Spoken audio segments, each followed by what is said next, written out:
The return man has always been a vital part of modern football, as teams have seen the growing importance of having a dangerous returner back deep and how it can change a game, even the Super Bowl.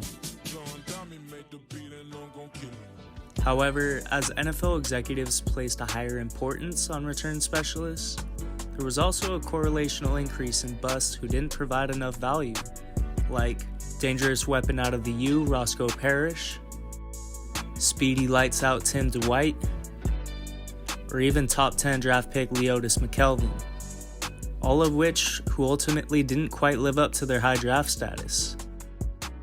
So as the game continued to evolve, the position evolved as well. No longer were these weapons just specialists, they were bona fide players who could impact the game on multiple levels, like Deion Sanders, one of the best cornerbacks of all time, who happened to also be the most dangerous returner of all time. Or Dante Hall, more of a specialist, but was also utilized in multiple facets, not just on special teams, but on offense as well.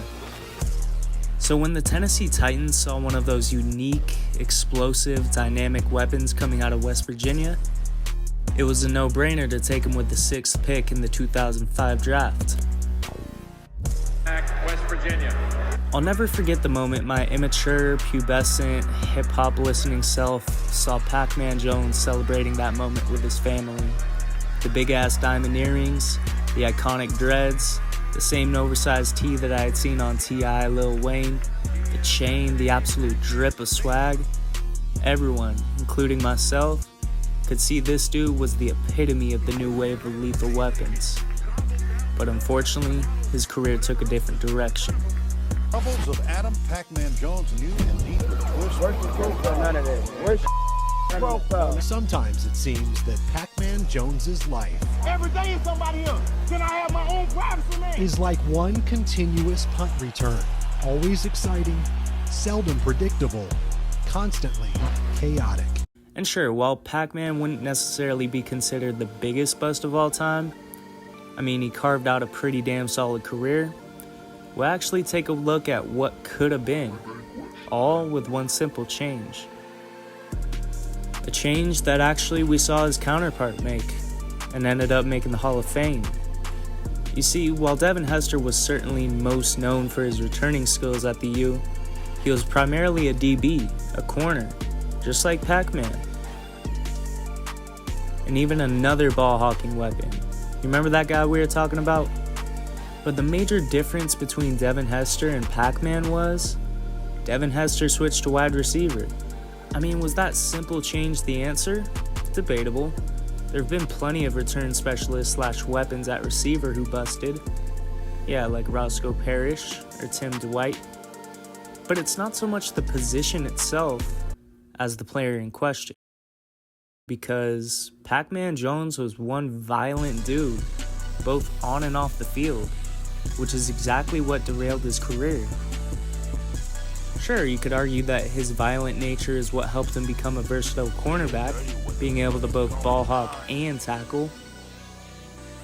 But one could also argue that tapping into his violent nature only propelled his affinity for, well, hitting people. So what if Pac-Man's job, which he was getting paid millions of dollars for, was to avoid violence for a change? I mean, just look at how free he seemed to be out there while he was juking, dodging, and running without contact. And you can't tell me with all that speed, elusiveness, and knack for getting to the end zone that he wouldn't be perfect in today's game filled with open field weapon receivers like Tyreek Hill, Swiss Army knife Deebo Samuel, or even Deshaun Jackson, who was returning punts and kicks well into his career. Would it have solved Pac-Man's anger management issues? I mean, I don't know, I'm just a filmmaker, but as American Sociological Review says, yeah, it probably would have helped. Plus, anyone who's seen Pac-Man on the Pat McAfee show, or even seen his help in the community, knows that he's a good dude at heart. But Buddy has been conditioned from a young age that the harder he hits a motherfucker, the more he'll be rewarded. I mean, shit, look at all the defensive players who have gotten in trouble with the law pertaining to violence. Domestic abuse, Von Miller.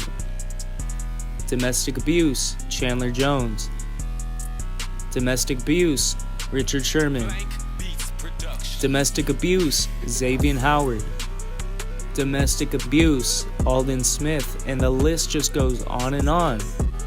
Don't get me wrong, I know offensive players get in trouble too, but the difference is, most offensive players are arrested or detained in violence-related cases. Again, I'm no psychologist, but for the sake of this video, it's worth imagining a different timeline for Pac-Man, one where his ball skills were utilized and his violence wasn't praised. Because with his natural talents of speed, ball skills, elusiveness, and knack for the end zone, it's not hard to envision a career at least somewhat similar to Deebo Samuel, Tyreek Hill, or even Devin Hester himself. But, as always, this theory will just be another what if.